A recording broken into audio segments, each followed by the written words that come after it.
إن الحمد لله نحمده ونستعينه ونستغفره ونعوذ بالله من شرور أنفسنا ومن سيئات أعمالنا من يهده الله فلا مضل له ومن يضلل فلا هادي له وأشهد أن لا إله إلا الله وحده لا شريك له وأشهد أن محمدا خير نبي أرسله أما بعد Allahu Azza Jalla falënderojmë prej tij falje dhe ndihmë kërkojmë.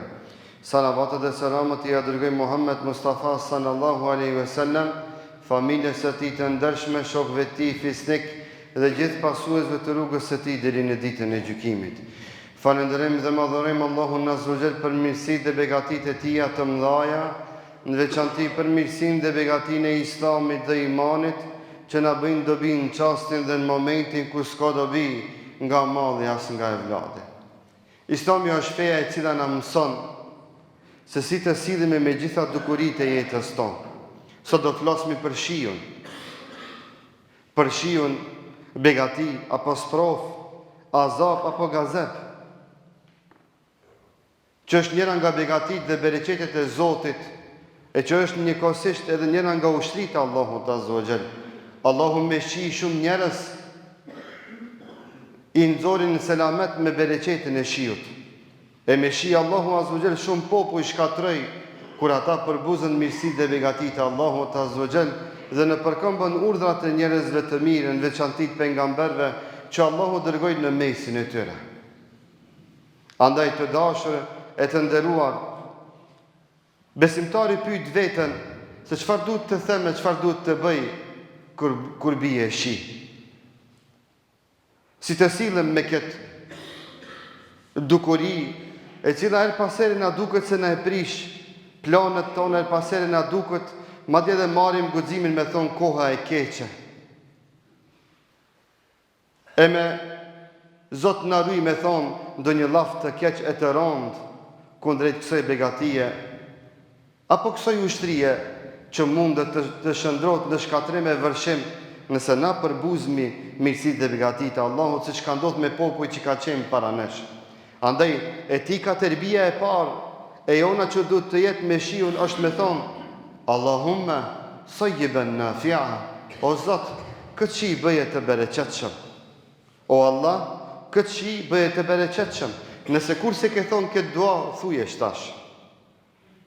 Thujesh tash këtë moment, e në këtë çast, e në këtë ditë të bekume, sepse është dita e bekume, madje është edhe koha kur Allahu i pranon lutjet e besimtarëve, koha kur bie shi. Sa që thot Muhamedi sallallahu alaihi wasallam, dy lutjet e besimtarit nuk kthehen mbrapa. Lutja kur besimtari lutet duke u thirr ezani, e lutja kur ai drejtohet Allahut me lutje kur bie shi. Që kishte tradit dhe zakon Muhamedi sallallahu alaihi wasallam që ta lutë Allahun Azza wa Jall me dua kur binte shi. Andaj, koha kur bie shi, është koha e mundësive dhe shansëve që Allahu u ajep prej qiellit besimtarëve, kështu blanko dhe ju thot, lutuni o robërit e mi, se tash është koha kur unë juve u pranoj lutjet e juaja. Na e dim se jashtë është lagë dhe është freskët, por sot patëm qëllim dhe patëm njet, vetëm ta mësojmë terbin dhe sjelljen tonë ndaj shiut dhe kohës, që të sillemi me respekt dhe me nder dhe me dua, me shiun dhe këtë begati që Allahu na i ka dërgu, se përndryshe nëse këtë begati dhe mirësi e përbuzim dhe sillemi keq me te, vallahi Zot na ruaj, Allahu mos na sprovoft asnjëherë, ky shi mund të shndrohet në azab e gazep, Zoti kur mos na sprovoft me një gjë të tillë. Pasi që jemi ditë xumoje, jemi me një kohë ku bie shi, syzerasin që ta lusë Allahun Azza wa Jall që Allahu të na jep çdo të mirë të kësaj dunjoje dhe të ahiretit. Allahu Azza wa Jall lut që të na ruan nga çdo e keqe dhe nga çdo sprovë dhe nga çdo gazep. Zotin e Madh lut njëkohësisht që edhe vëllezërve tonë në Gaza Allahu t'u lehtëson. Atyre çdo të lashë dhe sprovë nga çafa e tyre t'u largon. E zullumçartë Allahu me zvete helaç t'i ban.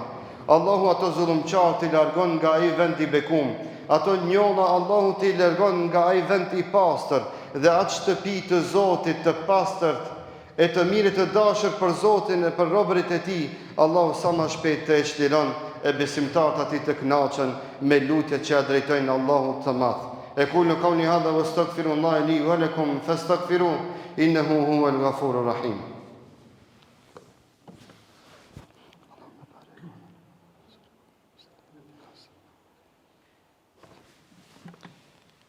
الحمد لله حمدا كاملين كما أمر واشكروه وهو الذي وعد المزيد لمن شكر وأخرجوا حب الدنيا من قلوبكم فإنه إذا استولى أسر واعلموا أن الله أمركم بأمر عميم في كتابه العزيز فقال إن الله وملائكته يصلون على النبي يا أيها الذين آمنوا صلوا عليه وسلموا تسليما اللهم صل على سيدنا محمد وعلى آل محمد كما صليت على إبراهيم وعلى آل إبراهيم في العالمين إنك حميد مجيد وبارك على محمد وعلى آل محمد كما باركت على إبراهيم وعلى آل إبراهيم في العالمين إنك حميد مجيد اللهم أرنا الحق حقا وارزقنا اتباعه وأرنا الباطل باطلا وارزقنا اجتنابه إن الله يأمر بالعدل والإحسان وإيتاء ذي القربى وينهى عن الفحشاء والمنكر والبغي يعظكم لعلكم تذكرون أقم الصلاة